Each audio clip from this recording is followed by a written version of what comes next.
ఆ ఊర్లో ఏడుస్తున్నారు, గొడగొడ వేస్తారు, ఈమెకి ఏం కనిపిస్తలేవు. ఆ ఊరంతా అవద్దని చెప్తారా? నువ్వు వచ్చింది పోయింది గలీజ్ ముండ. సో అట్లనే ఈరోజు బ్యాంకులకు అకౌంట్లకు ట్రాన్స్ఫర్ అయినా చెప్పిన, కాకపోతే అది ఈ న్యూస్లో కూడా వచ్చింది ఏబిఎన్లో. రమావత్ మధు ఖాతా నుండి మంగ్లీ సోదరుడికి డబ్బులు పోయినాయని. ఓకే, అర్థమైందా? ఆల్రెడీ అన్ని ఛానళ్ళు వస్తున్నాయి. ఇక నేను అదే బేసికల్గా డబ్బులు ట్రాన్స్ఫర్ అయినాయని చెప్తున్నాడు. పోలీస్ కస్టడీలో మధు రమావత్ 4 రోజుల కస్టడీకి కోర్టు అనుమతి. శివా చౌహాన్ అకౌంట్కు 3 సార్లు భారీగా నగదు వెళ్తున్నట్టు గుర్తింపు. ఓకే, సో అది పరిస్థితి. ఇక నేను చదువుతలేను, మీకు బోర్ అవుతుందని. సో ట్రయింగ్ ఇక ఎట్లన్నా ఏసీలోకి వెళ్ళి బయటకు రావాలి. ఇంత పెద్ద ఇష్యూ అవుతుంది అనుకోలే ఆమె, ఏది ఈజీగా మేనేజ్ చేయొచ్చు అనుకున్నది. కాబట్టి ఇలా వెళ్ళి బయటకు రావాలంటే ఏం చేయాలో అర్థమైతలేదు ఇప్పుడు ఆమె. ఇక లాస్ట్కి కులం పేరు చెప్తుంది, లేకపోతే దేవుని పేరు చెప్తుంది, ఒట్లేస్తున్నారు, ఆంజనేయ స్వామి అంటుంది, ఇంకోటి అంటుంది. ఏడికి పోయినా అందరికి సున్నం పెట్టి వచ్చింది. ఏడికి పోయినా 10 లక్షలకు తక్కువ తీసుకోలే ఎవరి దగ్గర, అన్ని పిట్ట కథలు చెప్తుంది. వాళ్ళ అయ్య అయితే ఆ V6లో దామోదర్ రెడ్డి లేదా దాము అనేటానికి నాకు పెద్ద కొడుకు అని, ఇది నా పెద్ద కొడుకు కాదు, నా పెద్దల్లుడు అని చెప్పుకున్నాడంట ఊర్లో వీళ్ళ అయ్యా. ఓకే, సో అది పరిస్థితి. ఆయనతోటి కూడా అఫేర్ ఉందని చాలా మంది అంటున్నారు. ఓకే, ఇంకా ఆడ పోయి ఆ యొక్క ఏదో చెప్పే ఆ లొకేషన్ ఆడ పోయి ఫామ్ హౌస్లలో ఆడ పోయి ఇక ఈ లంగ కథలు, డ్రగ్స్ అన్ని నడుతాయి అంటే ఇవి. ఓకే, అన్ని లంగ మాటలు చెప్తుంది, నోరు తెరిస్తే అబద్ధం ఆడుతుంది పిచ్చింది.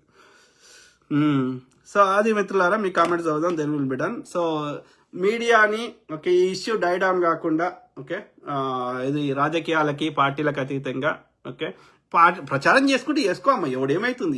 ఎవరిని నచ్చిన ఎవడు పైసలు ఇస్తే అని పాట పాడతారు, ఏముందల్లా. ఇప్పుడు వాడు పైసలు ఇస్తే అడ్వర్టైజ్మెంట్ చేస్తారు ఎవడైనా సెలబ్రిటీ, సోకాల్డ్ సెలబ్రిటీ. అట్లనే నీకు పైసలు ఇస్తే నువ్వు ఇప్పుడు ఆయన పేరు తెలంగాణ గద్దర్ అంటే ఆయన అందరికి వాడతారు పాటలు. ఎవడు పైసలు ఇస్తే ఆయన పాట పాడతాడు, రేవంత్ రెడ్డికి వాడతాడు, కేసీఆర్కి వాడతాడు, ఇంకోరికి వాడతాడు. సో దాంట్లో ఏముంది? నువ్వు వైసీపీ ప్రచారం చేస్తుంది, రేపు టీడీపీ ప్రచారం చేస్తుంది, గది కాదు కదా. ఇక్కడ మేము మాట్లాడుతుంది పార్టీలకు సంబంధం లేకుండా మాట్లాడుతున్నాం. Yes, there are genuine issue ఉంది, జెన్యున్ గా ప్రజలకు నష్టం జరిగింది. ఆ అమాయక ప్రజలు, ఆ చదువుకోని ప్రజలు, ఎడ్డికోదల ప్రజలు, ఆ 60-70 ఏళ్ళ ముసలమ్మలు, వాళ్ళు అంతమంది ఊర్లు అబద్ధం చెప్పరు. వాళ్ళకేం నీకు వాళ్ళకేమి యొక్క పూర్వజన్మ శత్రుత్వం లేదు. అది కూడా మీ కమ్యూనిటీలో. ఓకే, కాబట్టి పిట్టకథలు చెప్పక మంగ్లీ. ఓకే, మీ కామెంట్స్ చదువుదాం మిత్రులారా. ఎవరు? మగ్దూమ్ సయ్యద్ ఏమంటున్నారు బ్రదర్? అన్నా నువ్వు తోపు. Thank you brother, thank you. వాస్తవాలు చెప్తా బ్రదర్, వాస్తవాలు చెప్తా. ఎండ్ ఆఫ్ ద డే మనందరం బాగుపడదు. నేనేమంటున్నా, ఎవరి టాలెంట్ తగ్గట్టుగా వానికి అందరు బతకాలి, అందరూ మంచిగా సంతోషంగా బతకాలి అంతే. ఎందుకంటే అందరం ఓ రోజు వీకేదే, కాబట్టి ఉన్న రోజులు అందరూ సంతోషం బతకాలి. ఈ రీసోర్సెస్ అందరి, కాబట్టి నువ్వు కొందరే దోసుకుంటా అంటే తప్పు కదా. అది ప్రకృతి విరుద్ధం కదా. నేను ఒక్కనే మంచిగా ఉండాలి, నా చుట్టూ అందరూ ఏడ్చినా సరే అంటే అది కరెక్ట్ కాదు కదా, అది ధర్మం కాదు కదా, పద్ధతి కాదు కదా. సో కడారి శ్రీనివాస్ ఏమంటున్నారు బ్రదర్? డబ్బులే ప్రధాన కారణం. కరెక్ట్ బ్రదర్, డబ్బులు సంపాదించుకోవద్దు. ఇప్పుడు టాటా ఆయన ఒక్కరన్న తిట్టంగా చూసినాం మనం, ఆయనకు లేవా పైసలు? దేశంలోనే ఫస్ట్ ఇది బ్రిటిష్ ఇండియాలోనే అత్యంత ఆ రోజులనే ఏమంటారు విమానాలు, ఉక్కు కర్మాగారాలు, స్టీల్ ప్లాంట్స్ అనేకం పెట్టారు కదా. వాళ్ళు ధనవంతులు అయ్యారు కదా. ఏమన్నా తిట్టినామో ఆయన, ఇప్పుడు ఏమన్నా అన్నామా, నెగిటివ్గా మాట్లాడినామా? ఆయన ఎవరు ఇంతకుముందు, ఇప్పుడు ఉన్నదో లేదో తెలియదు, అంతకుముందు పుల్లారెడ్డి స్వీట్స్ అని ఉండే, ఆయన ఎవరైనా తిట్టిర్రా? వాళ్ళని ఇంకా ఆ క్రేన్ వక్కపొడి అని ఉంటుండే, ఆయన పేరు ఏదో ఉండే, అంబికా దర్బార్ బత్తి అని ఆయనది. వాళ్ళని ఎవరిని ఇప్పుడు ఈవెన్ రామోజీరావు అయినా సరే ఏం తిడుతున్నారు? వాళ్ళని మంచి మార్గాలు లేవా సంపాదించుకుంటా అంటే? కష్టపడి ధర్మ మార్గంలో వేరే వాళ్ళ దోసుకోకుండా సంపాదించుకుంటే ఎవడైనా అన్నాడు? వాళ్ళని ఎవరైనా అంటుర్రా? వాళ్ళ మీద సక్సెస్ స్టోరీ అని వాళ్ళ మీద కథనాలు రాస్తున్నారు. సంపాదించుకో అమ్మా, నువ్వు కూడా ఏదైనా వ్యాపారం చేసుకో, నువ్వు కూడా ఇంకోటి చేసుకో, సక్సెస్. అది ప్రజల యొక్క ఏది డిమాండ్ ఉంది మార్కెట్లో చూసి చేసుకో.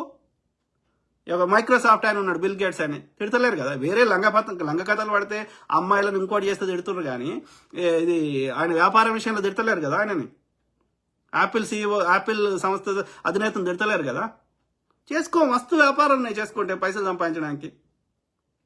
నువ్వు వేరే వాళ్ళ కష్టార్జితాన్ని దోసుకుంటే తిడుతున్నావు. నువ్వు పాట పాడితే 10 లక్షలు కాదు 20 లక్షలు ఇస్తేనే పాట పాడతాను. నిజంగా నీ పాట పెట్టుకుంటే వానికి కోటి వస్తుంది అంటే ఇస్తాడు వాడు.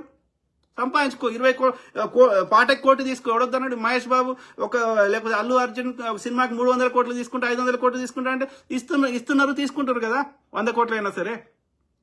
ఎందుకంటే ఆయనకి 100 కోట్లు ఇచ్చినా కానీ మనకి 100 కోట్ల లాభం వస్తుందంటే పెట్టుకుంటాడు. ఏముందల్లా నీ పాట పెట్టుకుంటేనే ఆయన సినిమా హిట్ అవుతుంది, ఆయనకు 20 కోట్లు వస్తాయని నీకు 10 కోట్లు ఇస్తాడు పాటకి. తీసుకో 10 కోట్లు, నీకు అంత డిమాండ్ ఉంటే వడొద్దన్నాడు. కానీ పేదవాళ్ళ కష్టార్జితం దోసుకుంటా అంటే తిడుతున్నాం. సింపుల్. ఓ ధనవంతుడు ఉన్నాడు, చిరంజీవి లాంటి ఒక కోట్ల అధిపతి ఉన్నాడు. వాళ్ళు అన్ని అడ్డదారులలో భూములను రాయించుకున్నారు అప్పుడెప్పుడు ఆంధ్రప్రదేశ్ ప్రభుత్వం ఉన్నప్పుడు. ఇప్పుడు అవి రేట్లు పెరిగి కోట్లు అయినాయి.